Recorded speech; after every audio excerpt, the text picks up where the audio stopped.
Saint-Jérôme Harley-Davidson. Pour voyager, pour s'habiller, pour partir sur un nowhere, pour rouler en toute liberté. Ta route commence chez Saint-Jérôme Harley-Davidson.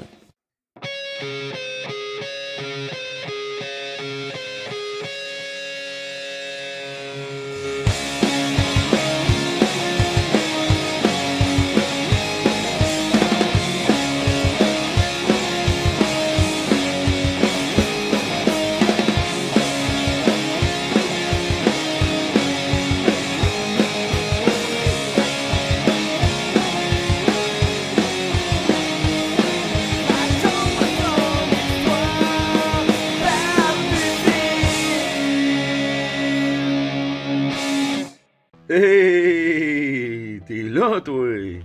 Bienvenue dans la Jasette du Barbu, épisode 398. Il fait présentement à l'extérieur de nos studios moins 1 degré. Le ciel est gris comme hier. Le soleil est caché en quelque part, en arrière de nuages. Il est en quelque part. Il est là. Il est pas là tard. Hein, on le sait, là, depuis qu'on a reculé l'heure. Il est là à peu près jusqu'à 5h moins quart. À 5h moins quart, il est fatigué, là, puis il va aller se coucher. Bref, ça va être quand même un beau lundi. Il faut regarder le verre à moitié plein, je vous le répète souvent. Mais là, le plus important, la question primordiale que je me dois de te poser ce matin. As-tu fait ton lit? As-tu fait ton lit comme David Goggin, comme Joe Rogan, comme Vitaly Klitschko, le maire de Kiev? Parce qu'eux autres, c'est sûr qu'à matin, ils ont fait leur lit. Mais tu le sais, faire son lit, c'est la première réussite de sa journée. Je vais te dire la vérité, aujourd'hui, j'ai pas fait mon lit. Non, j'ai pas fait mon lit parce que quand je me suis réveillé ce matin, ma charmante blonde dormait encore. Fait que je peux pas faire le lit par-dessus ma blonde, tu comprends? Bon, bref. Mais c'est pour ça, mais tu le sais, faire son lit, c'est la première réussite de sa journée, c'est une micro-réussite. Ben non, t'as pas été sur la planète Mars, t'as pas fait une opération à cœur ouvert, je le sais bien. Mais tout de moins, le premier geste que t'auras posé un matin, ben ça t'aura permis de faire ton lit et ça aura été la première réussite de ta journée. Sur ce, on passe tout de suite au sujet du podcast et de cet épisode de podcast, en fait, de l'épisode 398. Premier sujet, vendredi soir, j'ai été voir un spectacle à l'entrepôt à la Chine, bâtisse bicentenaire, super belle bâtisse, super belle salle, très petite salle, autour de 140-150 places, très cosy, mais magnifique, le son est parfait. C'est super beau. Ça aide aussi les murs bicentenaires. Ça donne un cachet particulier. Puis ce soir-là, on était voir Simon Delisle. Simon Delisle qui a fait En route vers mon premier gala à l'époque. Simon qui a remporté le prochain stand-up. Qui a écrit pour le duo Dominique et Martin. Qui a écrit pour la deuxième mouture de Piment Fort. Qui présentement fait des chroniques à Rouge ou à Radio Énergie, un des deux, je me souviens plus. Donc Simon, on peut plus dire que c'est un humoriste de la relève. Ben j'ai bien aimé son show. La seule chose, c'est qu'il y a moi qui poursuivre l'humour québécoise, pour être un geek d'humour en fait, j'avais vu beaucoup de ses numéros, ok? Bon, ben, j'ai l'impression que son heure et demie qu'il a fait, c'est un packaging de tout ce qu'il a fait au cours des 10 dernières années. C'est ça mon impression. Mais c'est correct, c'est souvent ça un premier show. Hein? Probablement qu'il va nous revenir avec quand il va nous revenir avec un deuxième show, ben là, ça va être différent. Et probablement que ça va être plus structuré à ce niveau-là. Quoique, toujours comme d'habitude, Simon, il y a des phrases assassines. Il est toujours... C'est un chirurgien de l'humour, ce gars-là. Il a une très belle plume.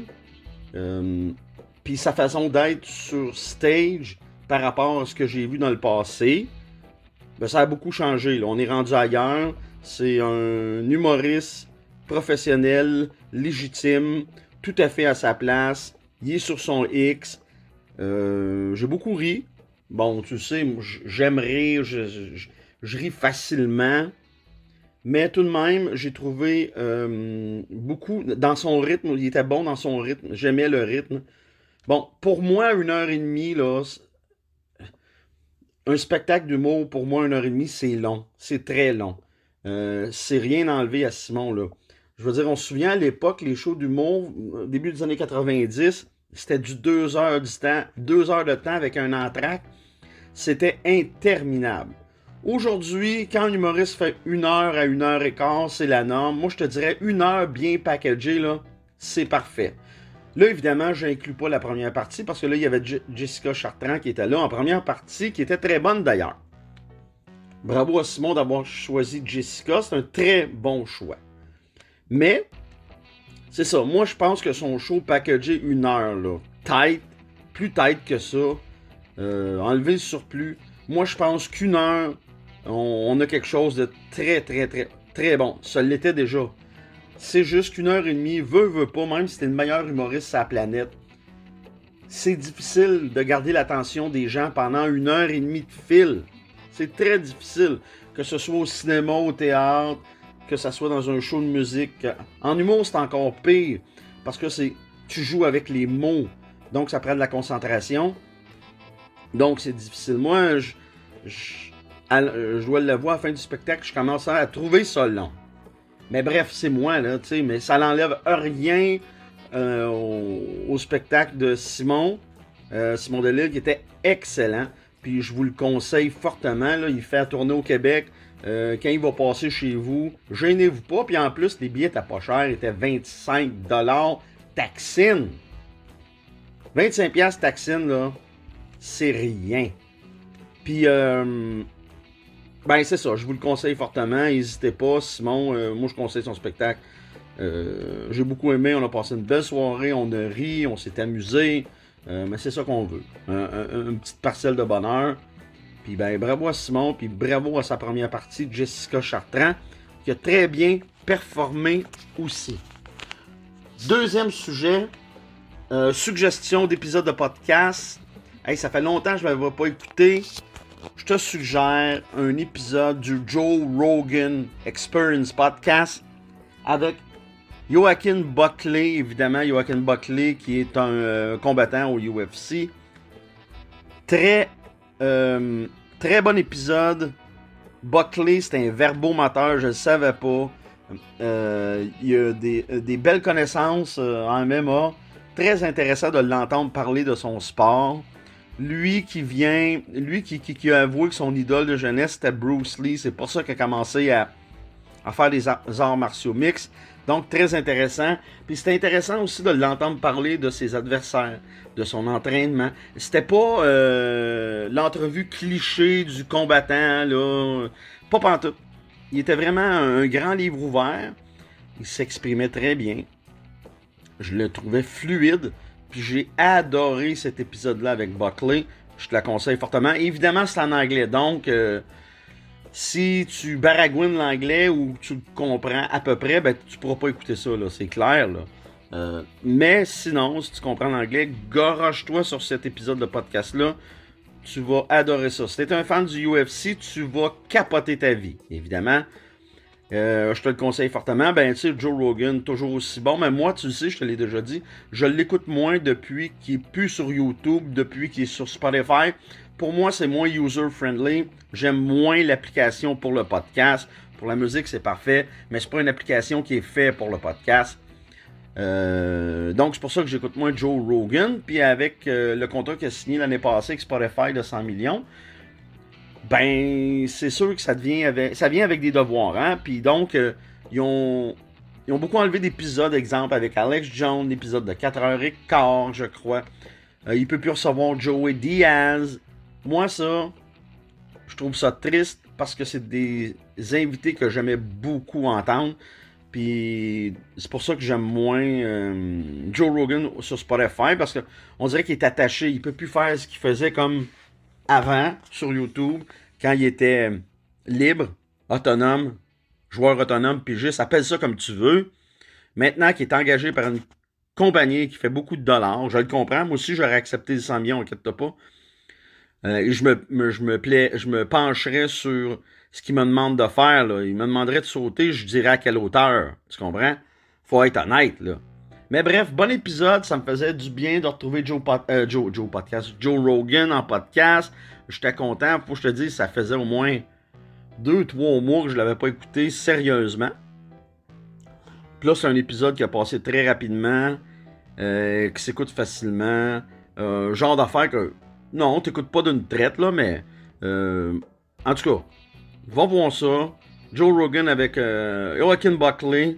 Super intéressant. Prochain sujet. En fin de semaine, c'était la fin de Montréal à table. Samedi, j'ai été souper pour ma fête avec ma blonde, mon meilleur ami Simon et sa blonde Karine. Puis on avait une table à 6h15. Nous, ça se passait à Verdun, sur la Wellington même. Oui, sur la Well, au restaurant La Bêtise. Montréal à table, c'est un événement qui était du 3 au 13 novembre, 10 jours. Ce que Montréal à table fait, c'est promouvoir la restauration à Montréal tout simplement à travers ses restaurants. C'est le but de la chose. Il y a un menu préparé spécial pour Montréal à table par les restaurateurs. Menu de leur choix, évidemment, c'est des artistes. Et c'est un menu qui se doit d'être moins cher. C'est le but de Montréal à table, d'attirer des gens dans leur propre restaurant pour faire connaître le restaurant. Et je dois dire bien humblement, tu sais, quand j'aime pas mon expérience, j'en parle pas ou presque pas, parce que les restaurateurs, c'est des gens qui travaillent fort, c'est un métier difficile, c'est un métier noble que je trouve. Donc, je vais te parler de La Bêtise à Verdun, mais de façon constructive, d'accord? Bon, les points positifs de La Bêtise. Il y avait du monde. Pourquoi c'est un point positif? Ben, tu vas manger dans un restaurant le samedi soir.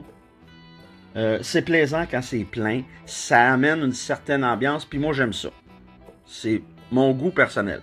Certains vont dire qu'ils aiment ça quand c'est bien tranquille, mais là, tel n'est pas le point vendredi, samedi, je crois humblement. Bon. Ça, c'est le point positif. Il y avait du monde. C'était à Montréal à table. Bon. Le serveur était très occupé, mais sympathique. C'est ce que je dirais. Au niveau de la bouffe, on a eu... j'essaie de me souvenir de ce qu'on a eu. Bon, on a eu... L'entrée était correcte. Le tataki filet mignon. Première fois d'ailleurs que j'entendais prononcer ça, un tataki de filet mignon. Tataki, moi je croyais que c'était réservé aux poissons. Filet mignon, oui, ok, il va être cru. C'est simplement un filet mignon bleu qu'on n'a pas cuit en fait, ou presque pas, de façon... On pourrait dire peut-être de façon tataki au lieu de dire tataki. Peut-être que là, ça pourrait se dire. Je trouvais que tataki, ça se disait pas. On le fait cuire de façon... comme on fait cuire un thon en tataki. C'est ce qu'on a fait avec le filet mignon. Belle assiette, belle présentation. Ça, c'était... C'était notable, puis ça avait bien du bon sens. Arrivent les plats principaux. Au niveau des plats principaux, là, par contre... une déception au niveau du risotto qui était censé d'être façon Nouvelle-Orléans, mais qui était fade. Ça peut arriver. Des fois, il y a des erreurs en cuisine. Il n'y a personne de... C'est pas des robots, c'est pas des machines, c'est des humains. On avait aussi un tartare de thon façon pizza sushi qui était énorme. Moi, je pense que c'est une trop grosse portion, à mon humble avis, évidemment. Certains vont dire, hey, plus que c'est des grosses portions, mieux qu'on aime ça, mais je suis pas de cette école de pensée-là. Puis pour ce qui est du tartare de thon, c'est ça, en pizza sushi, j'ai trouvé ça générique, sans plus. Après sont arrivés les desserts. Moi, j'avais pris une croustade aux pommes. La croustade était correcte, mais comment on fait pour se renouveler avec une croustade? Là est la question. J'ai trouvé ça bon, mais je suis capable de faire la même chose chez nous. Je suis capable de reproduire la même chose chez nous. Bref, ce qui m'a dérangé dans le Montréal à table de la bêtise, je dis pas que c'est toutes les Montréal à table, c'est pas vrai. Moi, c'est la première fois que je participais à Montréal à table. C'est la facture. J'ai trouvé que ça représentait pas ce qu'on nous disait. C'était un menu 55$ par personne. Mais bref, ça a fini par nous coûter cher. Et puis je pense pas qu'on a ambitionné, là. Et puis, mais c'est un peu ma réflexion sur la restauration de ce temps-là. Ça a augmenté beaucoup. Je comprends que les restaurateurs doivent vivre aussi. Mais je pense qu'il y a des limites. Puis le Montréal à table de la bêtise, ben malheureusement, c'est fait pour faire connaître des restaurants. Moi, personnellement, il y a trop de restaurants dans Montréal pour que je retourne à la bêtise. Ceci étant dit, enlève pas la bêtise de ta liste parce qu'il y a des bonnes choses. Donc, je te conseille d'y aller par toi-même pour voir. T'sais, là, j'étais d'un soir aussi, c'était un samedi, beaucoup de monde, peut-être qui était overwhelmed. Nous, c'était à 6h15, il fallait quitter pour 8h30. Donc, il y a tout ça qui rentre en jeu, là. Mais tu sais, je répète à lui donner une deuxième chance. Il n'y a pas de trouble là-dessus, là. Mais c'est ça. C'était un peu ma critique. Je me disais, je vais-tu le dire? Mais oui, en fait, il faut le dire parce que je pense que c'est des critiques constructives dans le sens de s'améliorer par la suite, tu sais. C'est pareil pour moi, là, ça s'applique dans toutes les sphères de la vie. Prochain sujet, le dernier de la journée, parce que là, j'ai pas mes équipements, donc j'ai moins...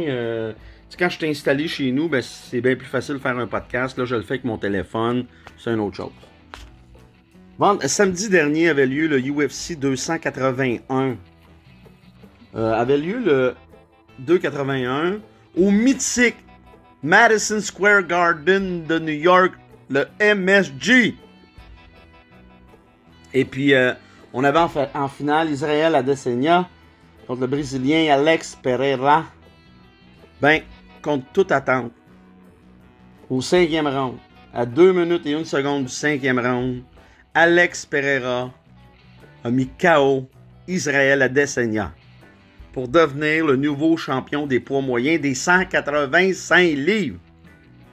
C'est tout un exploit. Demi-finale, Carla Esparza s'est fait complètement dominer par la chinoise Weili Zhang. Zhang, nouvelle championne des strawweight. Et c'est très mérité. Cette femme-là, dans une cage, c'est une bête. Incroyable. Weili Zhang, c'est un rouleau compresseur. C'est impressionnant. Avant la finale et la demi-finale, on a eu droit à un combat chez les 155 livres, les lightweight, entre le Diamond Dustin Poirier et Michael Chandler.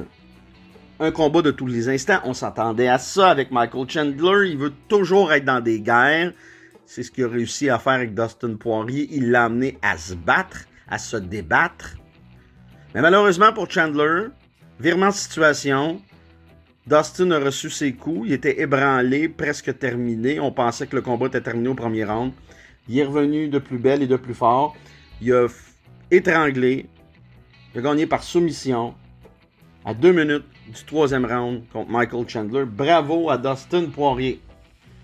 Un combat triste avant ça dans les bantamweight, les 135 livres. C'était le dernier combat à vie de Frankie The Answer Edgar contre Chris Gutierrez. Gutierrez a gagné par KO à 2 minutes 1 seconde du premier round. Il a complètement assommé Edgar. Puis, ben, on va dire à Frankie, qui est un bon vieux vétéran, un combattant légendaire, qui mérite d'être au temple de la renommée du UFC. Ben, on va lui dire que la retraite est venue, puis ça fait 2 combats de suite qu'il subit des commotions cérébrales. Je pense qu'il est temps de raccrocher les gants. Et le premier combat de la soirée, c'était dans les 155 livres, les lightweight, entre Dan Hooker, le Britannique, contre le Brésilien Claudio Puelles.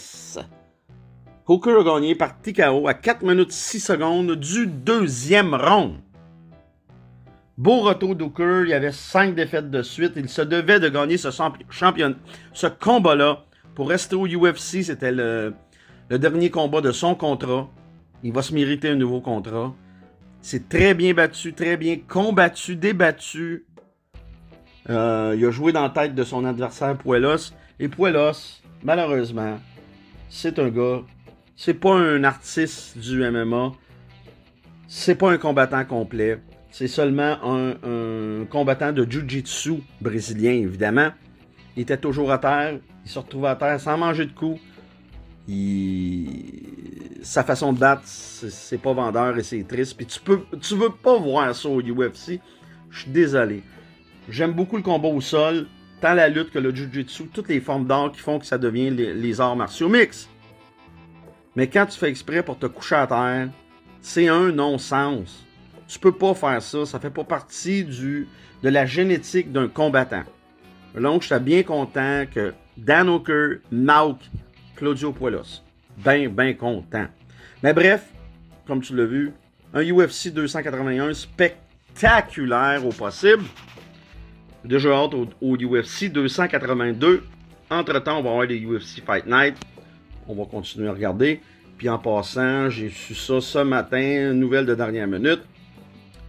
Elle est mort de maladie qu'on dit Anthony Rumble Johnson, qui aura marqué son époque avec sa puissance phénoménale. Bon repos à Anthony Rumble Johnson. Sur ce, c'était la jasette du barbu 398. Fait que nous autres, on se revoit demain, mardi, pour la 399 au Racabessic. Cet épisode est une présentation de Chef Maison. Chef Maison, le meilleur traiteur, ça arrive sud de Montréal. Peu importe ta situation familiale ou ton besoin, ben Roger, le propriétaire, a un format pour toi. T'en veux-tu des choix? Familial 5 jours, monoparental 5 jours, individuel 5 jours, format grande famille.